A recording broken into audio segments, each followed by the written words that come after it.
Nu skal I møde en fyr, og han er helt vild med lastbiler. Hej, jeg hedder William, og jeg er truckspotter her i Aalborg. Din lokale truckspotter.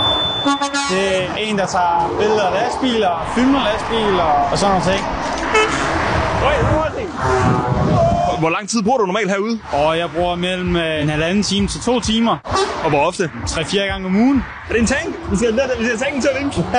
Jamen, det er virkelig fedt, at jeg kan få chaufførerne til at blive glade, når de er på arbejde. Jeg er blevet stoppet af politiet 1 gang før. Han troede, at jeg var en af dem, der kastede med sten. Ja, det var fint. Hvis man skal blive en god truckspotter, er der så et trick? Bare være positiv, være imødekommende. Det handler om at hygge sig og have det sjovt. Får vi en hilsen? Vi må simpelthen få en hilsen nu. Kommer der en hilsen? Lastbiler med alle mulige forskellige ting på, lygter, rotorblink og... Du kigger sådan efter gejl, kan man sige. Ja, lidt præcis gejl. Du må ikke stå og gøre sådan her, fordi at hvis der nu der kommer til at ske noget, og lastbilen så kører galt eller rammer eller andet, så kan du faktisk få skylden. Så det er bare med at vinke. Det kan jeg godt klare.